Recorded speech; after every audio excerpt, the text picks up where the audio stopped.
Magandang hapon sa lahat ng taga-subaybay at nagbabasa, nanood sa mga live ko. Uh, Ipaliwanag ko sa inyo ang mensahe ng Diyos yung after nakipagpalitan itong grupo uh, ng mga Iglesia ni Cristo. Kasi normal yan sa kanila pag mataki isa, para silang mga bubuyog ba.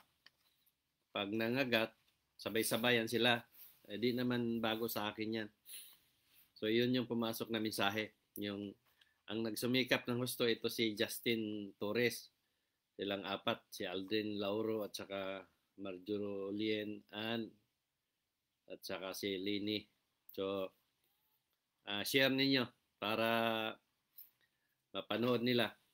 Ang nakagandahan sa akin, malaya akong mag-live. Iparating ko sa mga buong kasangtauhan sa lahat para makarating sa kanila kung ano talaga ang kasinungalingan. Kaya maya-maya ipaliwanag ko sa inyo ang mensahe na yon. Dahil yun nga, hindi ko pwedeng masabi nating gawa-gawa. Dahil pagising ko ng umaga, alas 8:45, alas 9 ang pasok ko trabaho. So wala akong time mag-memorize, kung mag-memorize man. Tapos ako, kauwi ko lang. Pauwi ko lang talaga. Mga 10 minutes pa. So wala akong time mag-memorize sa kapahabang mensahe na yon. So sundan natin kung ano ang kwento. Kaya nga hindi ko makalimutan yan dahil nasa mensahe ng Diyos yan na bago ka pagising mo, alalahanin mo muna ang mga mensahe ko bago mo idilat ang mata at hindi mo makalimutan yun. So ganito yon. Kaya kahado man kahaba ang sinulat ko na mensahe ng Diyos, hindi ko basta-basta makalimutan yun. Dahil yun ang bilin ng Diyos na alalahanin mo muna ang mga mensahe ko bago mo idilat ang mata mo. Dahil hindi mo na makalimutan yun. So ganun. Ang nakagandahan sa akin, dahil yun nga, ano man ang atake nila, kasi atakihin talaga nila ako eh. Gawa nung, yun nga paniniwala ko na ang demonyo ay tao. Sino ang sumasaway sa mensahe ng Diyos? Tao. So yun yung, hindi naman bago sa akin to. Dati na yung mga grupo ng mga Iglesia ni Cristo, yung kay Apolinario at marami pang relihiyon. Ang iba nga lang, hindi kumikibo dahil alam naman talaga nila na totoo talaga ako. Kasi tulad nga ito, malaya akong gumagamit ng social media na hindi naman ako kung pakinggan niyo yung mga sinasabi ko ay talagang grabe. Kung isipin natin, masabi nating bully. Pero hindi nga siya bully, gawa nung ang lahat ng lumalabas sa bibig ko ay totoo. So masasabi natin katotohanan. Yung sinasabi nila sa simbahan nila na turo na walang kasinungalingan na mananaig sa katotohanan. So sila din nagpapatunay. Alam niyo kung bakit? Sila itong nagsasabing sila daw ang tunay na kaligtasan. Alam niyo, pag tunay nga sila, dapat ipagtanggol nila itong isiniwalat ko na kasinungalingan na ang reliyon nila o turo nila. Kasi kung ako nga naman ang sinungaling, ipapanagutin nila. Hihingian din nila ako ng patunay na bakit ko sinabi na kasinungalingan, bakit ko nasabi na ang Bible nila ay gawa-gawa, patunayan ko. Pero since kasi na alam naman talaga nila na tunay ako, gawa nung kaya kong patunayan, kaya sila ngayon ang nagtatago. Kaya lalabas din na sila nga ang kasinungalingan. So ngayon, itong si Justin, ang dami niyang tinatanong, ang nakahirap sa kanila, puro sila tanong. Pero hindi sila marunong sumagot. Ang simple nga katanungan ko yung lumalabas naman talaga sa bibig nila na sila ang kaligtasan, sila ang relihiyong maligtas. Ang tanong ko lang, simple lang ha, hindi na kailangan tayo magbasa ng Bible o ano man. Ngayon, kung nasa Bible man nila, ipaliwanag niya diretsuhan. Kasi ang tanong ko lang naman, nasaan napunta sila Noah ibang mga apostol, Mary at yun nga, ibang apostol, dahil nangamatay na sila sa haba ng panahon sa tagal ng panahon. Saan nilagay ng Diyos ito? Dahil hindi naman sila iglesia ni Kristo Kasi ang sinisigaw nila, ang maligtas lang daw na reliyon, ang iglesia ni Kristo. Ngayon, dahil iglesia ni Kristo maligtas, nasaan ang unang mga tao? Dahil 100 years pa ang iglesia ni Kristo tinatag Kaya kung nag-isip lang tayo ng tama, mag-isip tayo, nasaan nga ba napunta ang mga taong yon? Bago inaitatag ang iglesia ni Kristo. Marami ng tao na namatay. Isipin natin sa buong mundo. Kanami-daming tao sa mundo. Ang iglesia ni Kristo, nagtatag nito, si Manalo, nasa Pilipinas. Ano naman yung mga tao sa Australia, ano yung mga tao sa New Zealand, ano naman yung mga tao sa Amerika, ano yung mga tao sa ibang, lahat na sabihin natin sa buong mundo, sa bawat bansa, na hindi naman sila iglesia ni Kristo. Ibig sabihin, itong lahat ng mga tao na to, napunta sa impyerno. Di ba? So, simple lang. Ngayon, ang tanong ko, saan ninyo ano nyo masabi? Mapatunayan ba ninyo na kayo nga maligtas? At saan ba sa Bible ninyo makita na saan nilagay ang mga taong ito? Saan nilagay ng Diyos? Sa impyerno ba o sa paraiso? Kasi di nyo masabing paraiso. Dahil hindi sila iglesia ni Kristo So sa makatuwid, sa impyerno sila lahat. Ngayon, paano natin masabing nasa impyerno lahat? Ngayon namang mga tao na yon, sila Noah, sila Mary, o ang mga ibang apostol, dami-dami nila. Nakausap nila ang Diyos, silang lahat may kayang gawin. Ngayon, sasabihin ninyo na sa impyerno, hindi ako maniniwala. Kasi kausapan nila ang Diyos noon ngayon, itong iglesia ni Kristo, sinasabi na siya daw ang tunay na kaligtasan, kausap niya ang Diyos kung ano man. Pero wala silang maipakitang backup ng Diyos. Dahil ang lahat naman ng ginamit ng Diyos noon pa meron naman palagi siyang backup.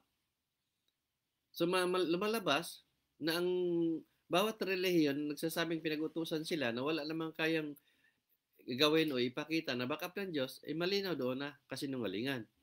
Tulad ng lahat ng relihiyon. Puro kasinungalingan yan. Kaya kung mapansin ninyo, puro pera lang ang pinag-usapan. Ngayon, ito si Justin, ilang bisis ko sinabi na mag-live kayo para makita natin paano kayo magpaliwanag. Ipaliwanag nyo ng gusto kung bakit napunta sa impyerno sila ni Noah o sila ni Mary o sila ni Joseph o sa sino pa man yung mga apostol noon. Ipaliwanag ninyo kung bakit sila na impyerno dahil hindi naman sila iglesia ni Kristo. Di ba? Para tanungin ko kayo o ano mang itatanong ko sa inyo na paano naman yung nakausap nila ang Diyos na kaya nilang napatunayan naman talaga na meron silang kayang gawin na hindi nagawa ng tao. So ngayon, kinilala ninyong apostol. Hindi niyo pwede ngayon sabihin na demonyo ang gumamit sa kanila. Kasi tapos niyo nang kilalaning mga apostol at ginamit sila ng Diyos. So, hindi na niyo pwedeng bawiin yon. Kaya ipaliwanag lang ninyo kung paano nangyari. Kaya nga bawat turo ninyo, kaya kong ipaliwanag. Pero itong mga tanong ko sa inyo, hindi ninyo masagot Justin Torres. Ang nagawa mo lang talaga, putak ka ng putak. Para kang isang tandang na hindi ka naman ng itlog, pero putak ka ng putak. So lumalabas talaga na wala kayong pwedeng gawin kung hindi manggulo na lang.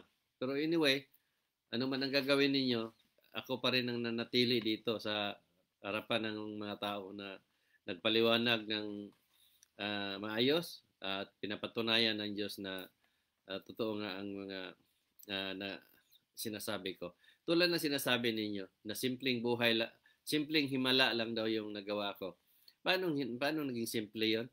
Yung sinusulat ko na nagkatotoo, tulad ng Alaska, pagkatunaw ng ice sa Alaska, 1 taon bago nangyari, tulad ng Duterte, tulad ng tsunami sa Indonesia o Bagyong Yolanda at marami pa. Simple pa ba yon? Yung pastor ninyo o yung mga founder ninyo sa reliyon ninyo. Kahit isa nga, walang kayang gawin eh. Di ba? Tapos himala na sa inyo yon. Kaya makikita natin, sa mga taong nag-isip, kayo ang may problema sa pag-iisip o kaya kayo ang tunay na mga sinungaling. Kayo ang tunay na demonyo. O ngayon, ipaliwanag ko sa inyo yung mensahe ng Diyos. Kasi, yung nasabi ko sa inyo, basta mayroong mga talagang umaatake sa akin, nagbibigay talaga niyo sa mensahe. So ngayon, habang naglalakad ako, nakita ko yung kalabaw na mataba, na maitim, mahaba ang sungay, at matanda na nakalabaw. Ngayon, lumakad yung kalabaw papunta doon sa paakyat. Ngayon, ang alam ko sa kalabaw na yon, na nahimik na siya, nagtatago. Ngayon, maya-maya may sumunod na isang kalabaw na halos ganun din ang postura ng kalabaw. So ngayon, di-describe ko rin. Yun ang una kong ipaliwanag. Itong unang kalabaw na sumunod, ang alam ko rin, susunod siya doon sa nagtatago na nahimik na nung unang kalabaw.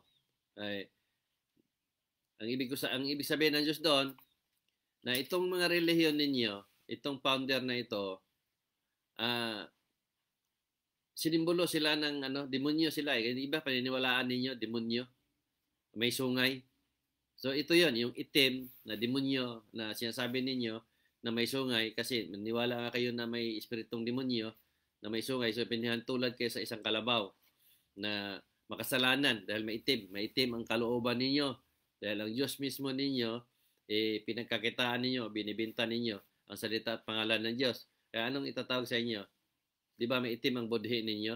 Kaya ito yung sinabi ng Diyos dito. So ayun yung alam ko na nahimik na, nagtatago na. So yun yung unang founder na patay na. Ngayon, dahil ito yung ang sumunod na kalabaw, ito yung anak na minana. Kumbaga, kung mapansin niyo, mayroong naunang sulat na kasunod na sulat nung ang sabi nung lalaki na tanong sa akin na nakita mo ba, na tinuro ko nga, alam ko nandoon, pumunta, tapos nauna ako, nakita ko yung bakat ng paa ng kalabaw. So, ibig sabihin doon, ng Diyos doon, nasunod, minana ba? Kasi sumunod siya, ibig sabihin, namana ng anak, kung ano yung meron na tinuro nung kasi tinuturo ko yung apak ng paa. So, ibig sabihin ng Diyos doon na niminana yung itinuturo ng magulang, yung nagpa-founder ng reliyon nila. So, ibig sabihin, ang reliyon nila ngayon ay minana. So, hindi talaga sila ginamit ng Diyos kasi minana lang nila. So, ngayon, yung una pa, itim din ang pinakita na makasalanan nga.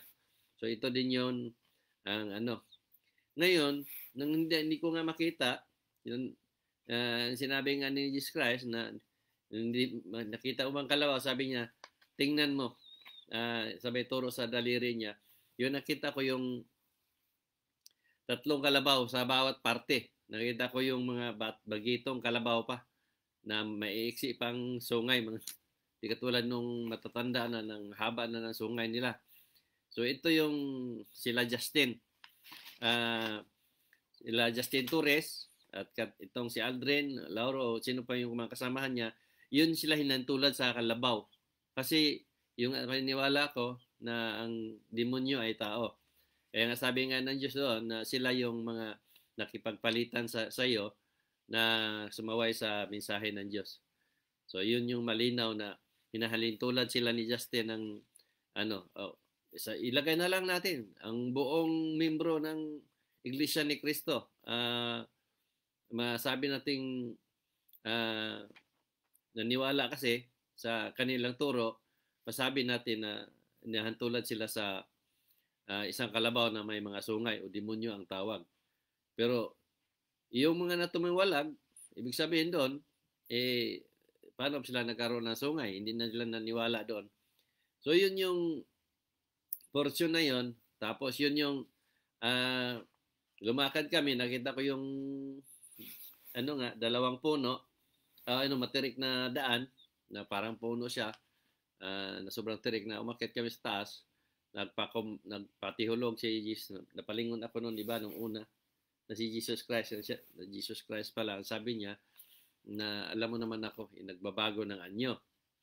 So ngayon, lumakad siya, napunta kami doon sa mataas na lugar, matirik na daan. Kaya nung pagdating namin sa taas, nagpatihulog siya. Sabi ko, nagpatihulog din ako. Ang sabi ko, bakit na hindi mo ba kaya? Dahil sabi niya, pinapakita ko lang sa iyo na hindi kanila kayang tapatan, kumbaga. Dahil nga sa paliwanag ko, yung tanong ko, hindi nila masagot. So, yun ibig sabihin ng Diyos doon. Ngayon, nung lumakad kami, malikod siya, sumunod ako, sinalubong kami ng mga tao na ang sabi ng mga tao,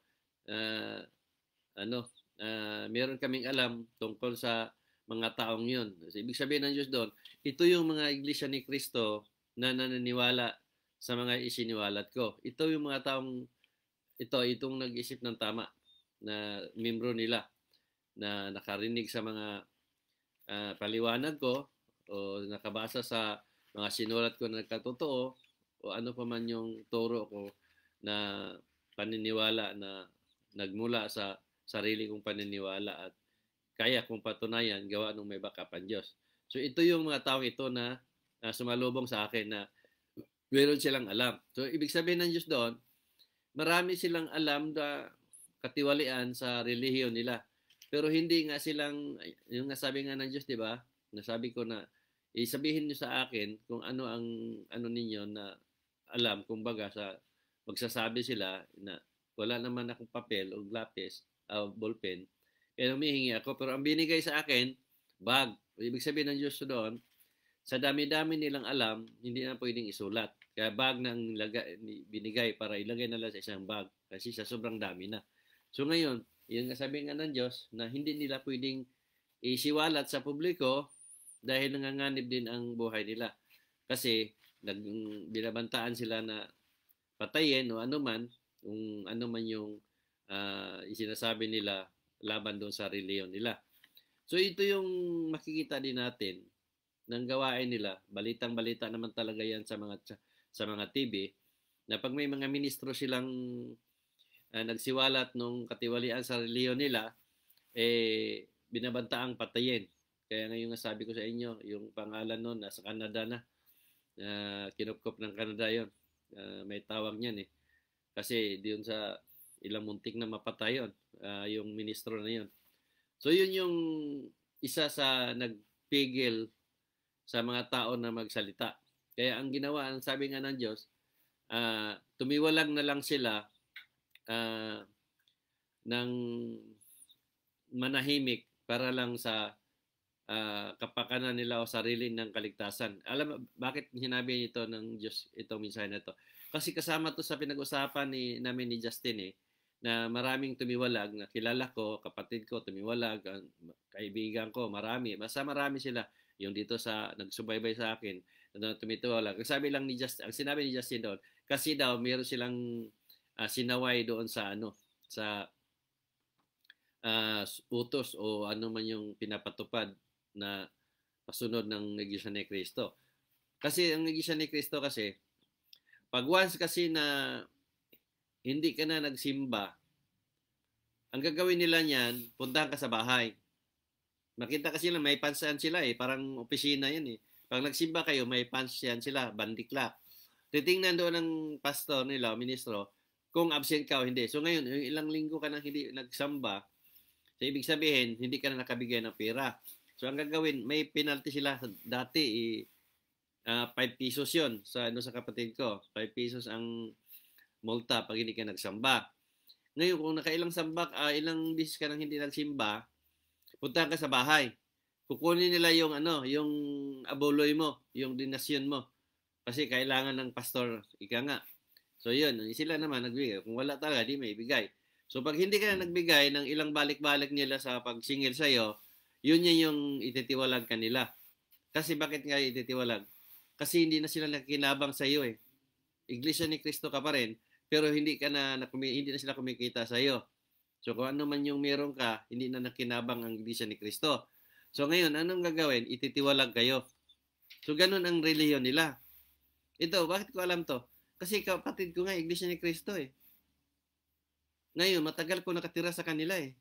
Kaya alam ko kung ano ang ano ng Iglesia ni Cristo. Bukod doon, yung mga pinsan ko, yung kaibigan ko, mga Iglesia ni Cristo sila eh. Ngayon nga, pag nagsimba sila, pag baguhan ng ano, yung akay nila, bibigyan sila ng mga bigas, dilata, o 50 pesos bawat simba. Tapos ayun na yun, pag yung tawag nun, yung parang nagpasapi ka na, mabinyagan ka na, wala na yun. So sila naman ngayon ang mangulikta ng pera sa inyo. Sila naman ngayon magkinabang kasi yung kita ninyo, 10%, yung may alaga kayong baboy, pag ibenta yon, meron silang 10% doon. Meron kayong manok, pag ibenta, may 10% sila doon. Ganon ang Iglesia ni Cristo. Kilala ko yan, ang ano nila, kung ano ang pinapasunod nila o pinapatupad. So itong mga gawain na ito, isipin nga ninyo, kayo ang naghihirap, kayo ang dugo at pawis ang puhunan ninyo para lang magkaroon kayo ng mga bagay na yan at kumita at mabuhay. Pero bakit nakikiparte sila? Yung isipin nyo mabuti. Bakit nakikibahagi sila? Malinaw doon na pangluloko. Malinaw doon na panglilindang. Ngayon, itinuturo nga nila yung kaligtasan sila, pero wala naman silang may patunay. Ano nila? Bible lang? Na ang Bible naman, kaya naman natin sabihin, ginawa lang nila. Kaya nga dami nilang Bible. Ngayon, kung isa lang nga ang Bible natin, kasi isa lang naman ang Diyos, bakit iba-iba ang pinapasunod sa bawat reliyon? Iba ang pinapasunod sa Iglesia ni Cristo, ibang pinapasunod sa Katoliko, ibang pinapasunod sa born again, ibang pinapasunod sa kung ano pang reliyon. So makita natin, mapatunayan natin na iba-iba nga ang pinapasunod. So iba-iba din ang laman sa Bible. Kasi kung isang laman lang yan, isa lang dapat yan ang susundin ng tao. So malinaw yon na ang Bible ay binagbago pabor sa reliyon na. Yun ang paniniwala ko. Ngayon, bakit ko masabing tama ako? Kasi nasa mensahe ng Diyos yan. Nang sabi niya, pag ikaw ang nangaral, wala kang bubuklating libro. Pag sila ang nangaral, magbuklat sila ng libro. O tama naman. Kasi nangaral ako, kadami-dami kong mga pinaliwanag, kadami-dami kong tinuturo tungkol sa paniniwala, na wala akong nasundang paniniwala, hindi ako nagbase sa Bible. Tama naman ang sinabi ng Diyos. Na pag nangaral ka, wala kang gamiting libro, wala kang buklating libro. Pag sila ang nangaral, magbuklat sila ng libro. O ngayon, nakatotoo yan. Ngayon, plus, yung sinabi pa ng Diyos sa akin, ikaw ang tunay na niwala sa akin na si Jesus Christ. Kaya manggamot ka at mangaral. Busis pa lang marinig ng tao sa iyo, gagaling sila ayon sa paniniwala nila. Kaya nagkatotoo ito. Ngayon, sinasabi niya, bibigyan kita ng power of mind. Ang power of mind mo na yan is powerful. At lalo ng espiritu ka, makita ka ng isang tao, makita ka ng almanas tao, at makita ka ng higit sa lahat, makita ka ng parating. Ayan, lahat na katotoo yan. Dahil yun nga, sinusulat ko. Yung sinasabi ni Justin Torres, na simple lang daw yan. Pero, sa karami-rami, nagtambak na hindi ko naman talaga kayang gawin yan. Dahil power na Diyos lang ang pwedeng makagawa niyan kasi nasa turo na ang Diyos lang makakita. Ngayon, naisulat ko kasi naikwento na Diyos sa akin na ganito ang mangyayari. So ngayon, malinaw na may nagkwento sa akin, malinaw na may nagdikta. Ngayon, bakit masabi nilang simpleng himala? Pag himala, maliit na himala o malaking himala, iisa lang yan, himala pa rin yan. Kasi hindi na kayang gawin ng ulirang tao. Ngayon, babalikan natin si Justin Torres. Siya mismo walang kayang gawin. Paano niya mapatunayan ang sinasabi niya na tama ang paniniwala nila? Pangalawa, ang pastor nila, ang ministro nila, ang founder nila mismo ay walang kayang gawin kahit isa. Paano natin masabi na tama sila o totoo sila? Na silang lahat naman walang kayang gawin. So malinaw doon na sila ang kasinungalingan. Kaya nga hindi nga sila makapagpaliwanag sa publiko sa pamamagitan ng paggawa ng live, tapatan nila ang mapaliwanag ko kung sila ang tama. Dahil nga tama ako, din nila kayang tapatan. Kaya nanatili silang manahimik na lang. So itong mga membro ang nagsusumikap. Kaya ito si Justin, tunay naman talaga siyang demonyo. Isa yan sa paniniwala ko. Dahil nga demonyo sila, sila nga itong sumaway talaga. Ako, yung sabi ng iba, nag-message sa akin, Kuya o Sir, huwag kayong magpaapekto sa nangutya. Kahit kailan, hindi ako naapektuhan sa pangungutya. Alam niyo kung bakit? Alam ko naman totoo ako eh. Kaya nga nang sinabi nga ng Diyos eh, ang lahat ng ibinabato na sa'yo ng mga tao na masasakit, ibabalik at ibabalik mo sa kanila. Iyon, ibinalik ko sa kanila ang bawat ibabato sa kanila. Kaya nga hindi nila kayang sagutin. Kasi sila din ang natatamaan. Kaya bawat tanong ko, ang sagot lang nila, hindi ka kasi naniwala ng Bible, hindi ka nagbabasa ng Bible. Hindi natin kailangan yun. Kung ano yung tanong ko, ipaliwanag ninyo dahil sinabi niyo nasa Bible. Hindi na kailangan pabasahin niyo ako sa Bible. Bakit niyo ako babasahin? Kasi nga, hindi niyo makikita na nga nasa Bible nga yung tanong ko. Di ba? Kaya lagi lang ninyo, hindi ka nakaunawa. Ako na ngayon ang hindi nakaunawa. Di ba? Kayo nga ang hindi nakaunawa eh. Naisulat ko bago nangyari. Tapos sasabihin mo, demonyo ang demonyo ang gumamit. Eh, hindi naman ituro sa simbahan ninyo eh. Hindi naman yun ang turo ng pastor ninyo eh. Na demonyo lang makakita eh. Hindi naman sinasabi na demonyo lang ang nakakaalam. Dapat, kung demonyo pa lang nakakaalam, demonyo na lang sinasamba ninyo. Di ba? Demonyo na lang Diyos ng tao. Kasi iyon naman na makakita. Sinabi niyo, demonyo eh. Hindi eh. Kinilala ninyo ang Diyos na siya ang makapangyarihan dahil siya ang nakakaalam. Ngayon, itong mga ginamit ng Diyos, ng mga apostol, ipinakilala ninyong ginamit ng Diyos kasi mayroon silang kayang gawin. Pero ako ngayon, sabihan niyo ako ng demonyo ang gumamit, di ba? Di ba nakakatawa isipin? Kaya, makakapang ano lang ba? Nakakapang hinayang isipin na yung nasabi nga ng Diyos na isinusubo mo na sa kanila, ipilit pa rin lang idura. So kayo to, Justin, na andyan na lahat. Inilatag na ng Diyos, pero nagsumikap kayo. Kaya ito, nagminsay ang Diyos na kayo ay tunay na demonyo. Kayo ay may mga sungay. Ito, kahit sa korte, panindigan ko to, na sinabi ng Diyos ito. Kung ano man ang ano ninyo. Sabihin yung bully ako, hindi ito bully. Minsahin ng Diyos yan, ipinarting ng Diyos yan.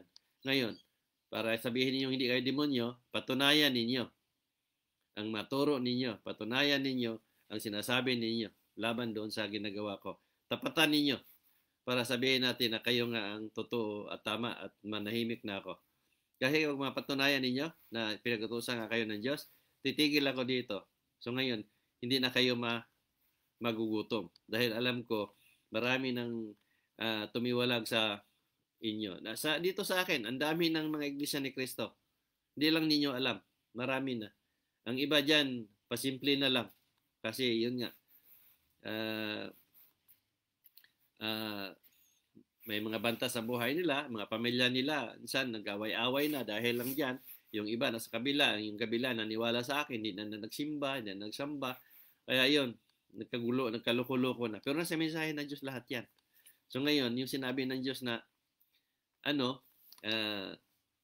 ang mapapahamak ay kasing dami ng buhangin, malinaw din kasi pinagmalaki ni Justin Torres na ang dami daw nilang mga kapatiran. Palagay na lang natin 5 million o 10 million man kayo, wala yan sa bilang na sinasabi ng Diyos na kasing dami ng buhangin. Bigyan ko kayo ng isang basong buhangin. Kung kaya nang bilangin, ilang buwan nyo bilangin yon, isang baso lang. Ha? O ngayon, ang sinasabi ng Diyos na ang maligtas ay kasing dami ng graba. O tumbasan ninyo ng isang basong graba at isang basong buhangin. Ito yung buhangin, ito yung mga kapatiran ninyo at sa iba pang mga relihiyon. So isang basong buhangin, ito yung mga naniwala sa akin. So ito yung maligtas o ito yung mga taong hindi naniwala ng relihiyon. Kasi hindi naman lahat ng tao naniwala ng relihiyon. Dito sa Australia, ang dami dito hindi naniwala ng relihiyon. Kaya nga kung punta ka sa simbahan dito, walang laman. Maraming simbahan dito nagtabi-tabi, ginawa na lang tindahan, ginawang restaurant, ginawang tindahan ng mga damit. Yung mga simbahan dito, minsan puntahan ko yung mga simbahan na yun. Kukunan ko ng video, ipakita ko dito sa i-post ko para masabi ko na sa inyo na isa akong post niyan, yung nasa Brisbane, na laki na simbahan, ginawang restaurant. Oo. So yun yung na bakit nang ginagawang ano yan, ginawang simbahan. Kasi ang mga tao dito, hindi ba tulad ninyo na mga tanga, hindi katulad ng mga Pilipino na mga bubo at mga tanga. Bakit ko sinabi ito? Kasi nagkalat ang reliyon sa Pilipinas. Bawat reliyon, bilangin niyo kung ilang reliyon sa Pilipinas. Ngayon, sabihin ko sa inyo na matino kayo, palipat-lipat kayo ng reliyon eh. Hindi naman kailangan palipat-lipat kayo ng reliyon. Iisa lang ang Diyos natin. Bakit lilipat ka sa kabila? Lilipat ka sa kabila. Yung patunay lang yan na hindi ninyo ginagamit ang utak ninyo sa tama. So ngayon, yun yung nahinatnan ng tao na pag sinasabi ko na bobo, tanga o inutile pag-iisip, lalo nilang sinasabi na ako ba daw ang ginamit ng Diyos na nagsasalita ako ng ganito? Anong gagawin ko? Na hindi naman talaga ginamit ang utak ninyo sa tama. Sabihin ko matalino kayo? Mas sabihin kong matino kayo? Pag sinabi ko yon, ako naman ngayon tatawagin ninyong bubo, tanga o inutile pag-iisip ko. Kasi hindi naman kayo nag-isip ng tama eh. Gawain ng tanga yan eh. Gawain ng bubo yan eh. Di ba? Kaya ako nga nagsiwalat ng katotohanan. Kaya ang sabi nga ng Diyos, manggamot ka at mangaral. Huwag kang matakot na magparating sa mga tao sa mga mensahe ko. Dahil kasama mo ako sa lahat ng panahon. Walang pare, walang pastor ang makalapit sa iyo. Walang media ang makikialam sa iyo. Ito nangyari lahat ito. Pero sa gagawin mong ito, maraming tao ang maghangad sa buhay mo. Papatayin ka nila. Tama din. Kasi itong mga binangga ko, mga dambuhalang mga relihiyon. Pero sabi ng Diyos, manatili kang mamuhay na normal. O, di ba? Normal. Wala akong gwadya. Malaya ako. O ano yung gusto ko sa araw-araw. Ganun pa rin. Pero itong mga isiniwalat ko nasa social media lahat o sa personal kasi nagprusada ako ng personal kung saan lugar sa Pilipinas. Nakikita naman ninyo sa mga tao na wala akong bodyguard. O, nanganga ako dyan sa harapan ng maraming tao, wala akong bodyguard, wala akong security. So makikita natin na normal ang buhay ko. Pero itong mga isiniwalat ko, makikita ninyo, masasakit ito lahat. Pero dahil nga totoo, ay walang pwedeng kumasa. Dahil sila mismo nang nakakaalam na ang lahat ng sinasabi ko ay puro katotohanan. Kaya kayo, Justin, sige lang, keep going lang kayo. Kasi nasa mensahe ng Diyos yan eh. Na ang demonyo talaga ay tao. At yun din ang paniniwala ko. Nakalamang naman ako sa inyo eh. Kasi itong mukha ko na to din at tumabago. Hindi ako nagtatago. Yung pangalan ko na yan. Kahit puntahan niyo sa Sinsos. So pangalan ko yan. Sa inyo, pangalan ba ninyo yan? Yung nasa profile niyo, mukha ba ninyo yan? Hindi ko alam kung mukha ninyo yan. Bakit ginamit ko yung mukha ni Jesus picture na yan? Di man alam na kung ganyan ba talaga ang mukha ba ni Jesus Christ yan? Wala pa naman kamera nung araw eh. Yung Amerikano lang yan na nagkamukha ni Jesus Christ. Ilagyan ng mga demonyong pare kung anong nilagay para Jesus Christ daw. Ika nga, yung ang tao naloko. So, pero bakit ginamit yan? Kasi para ma-curious ang tao. Kasi yun ang ng kinala ng tao na yun ang Diyos eh. Pero para sa akin, hindi yan siya talaga. Kasi wala pang kamera nung araw. Ang naabutan ko nga lang kamera sa edad ko. Yung black and white pa, wala pang colored. Yung TV, black and white pa, wala pang colored. Itong mga nakikita nating mga video, mga mukha ngayon sa palabas, sa history ni Jesus Christ, paano natin masabi na yun na yun? Di panahon ng World War II walang walang ng colored na video puro black and white Tapos itong mga napanood nating mga video ng history ng Diyos puro colored at di ba ang gaganda nila. Kung gamitin yung utak niyo sa tama, isipin niyo mabuti. Di ba? So ibig sabihin lahat yan ay katang-isip na lang ng tao. Kumukuha na lang sila ng mga tao dyan na isama sa shooting na ganito ang history. Pero wala yan noong araw.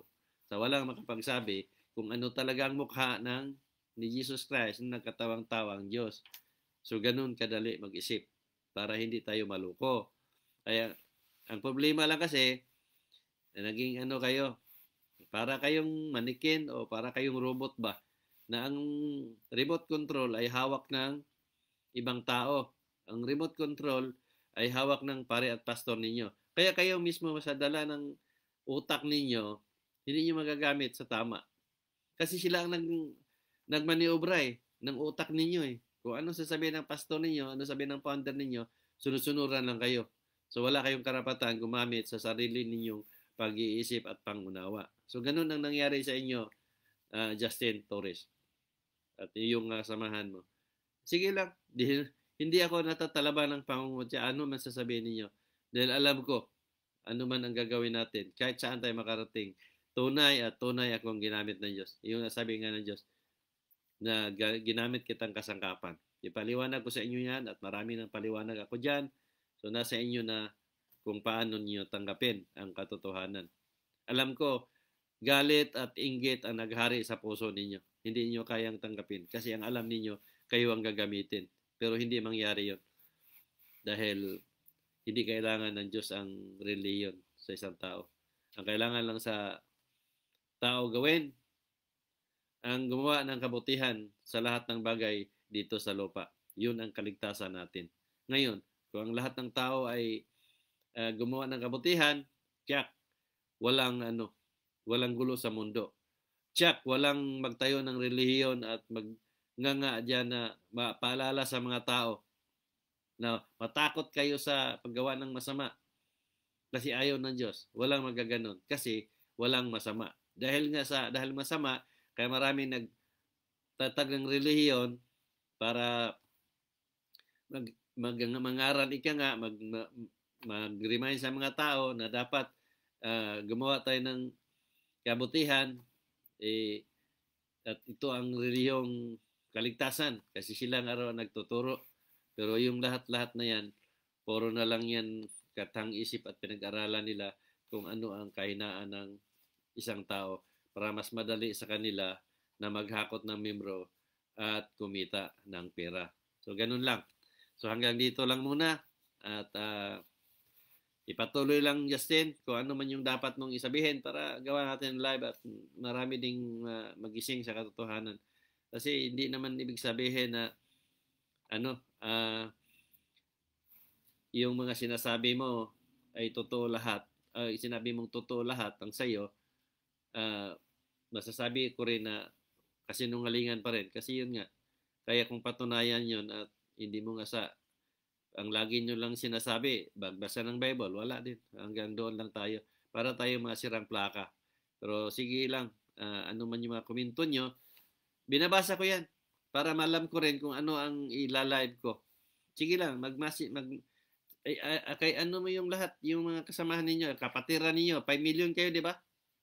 Dito, sa wall ko, sabihin ninyo lahat ng gusto ninyo para meron akong masabi sa live at ano man yung mga dapat kong sabihin. Kailangan natin yun para ang tao magising at hindi na magpaloko sa reliyon ninyo. Ngayon kung mang-akit kayo doon sa hindi pa ninyo naging kaanib, at least may alam na sila na ganun pala ang reliyon ninyo. Kaya ipatuloy ninyo yan. Pero darating ang oras sa meron kayong anihin. Kung ano ang pinunlaan ninyo, isang umaga, magulat na lang kayo. Isisiguro ko yan. Dahil ang kinalaban ninyo, yung sabi ng Diyos, na ang mga nagsasabi kayo sayo ng masakit, hindi ba iniisip na ako ang sinasabihan nila? O, di ba? Kaya hindi ako nasasaktan. Bakit ako masaktan? Hindi naman ako sinasabihan ninyo eh. Ang sinasabihan ninyo, ang Diyos na nagbibigay sa akin ng mensahe para iparating ko sa inyo, para ipaalalahanan ng mga tao. Tatlo lang kailangan ng Diyos eh. Anong kailangan niya? Yung pagbabago, pagsisisi at lubos sa paniniwala. So hindi na natin kailangan kutyain. Bakit? Nandiyan naman lahat eh. Inilatag ng Diyos lahat eh. Kung isa-isahin natin ang mensahe ng Diyos, nandiyan lahat yan. Ang problema lang sa inyo, hindi nyo matanggap eh. Sarado kasi ang mga puso at isipan ninyo. Kaya, Justin, good luck para sa iyo. O mga kasamahan mo, good luck sa inyo Maghikayat pa kayo. Lahat ng, isama ninyo pastor ninyo, mga ano ninyo, magpakilala kayo. Sama ninyo lahat. Yung mga ministro ninyo, mag-live kayo. Ako, ito, talagang tapatan to. Walang samaan ng loob. Walang galit sa puso. Ipaliwanag ng mabuti at patunayan ninyo. Kung ano man yung ipatunay ninyo, nga kayo nga ay totoo. So, ganun yon. So, tuloy na natin. Paalam na. Pagkikita natin muli.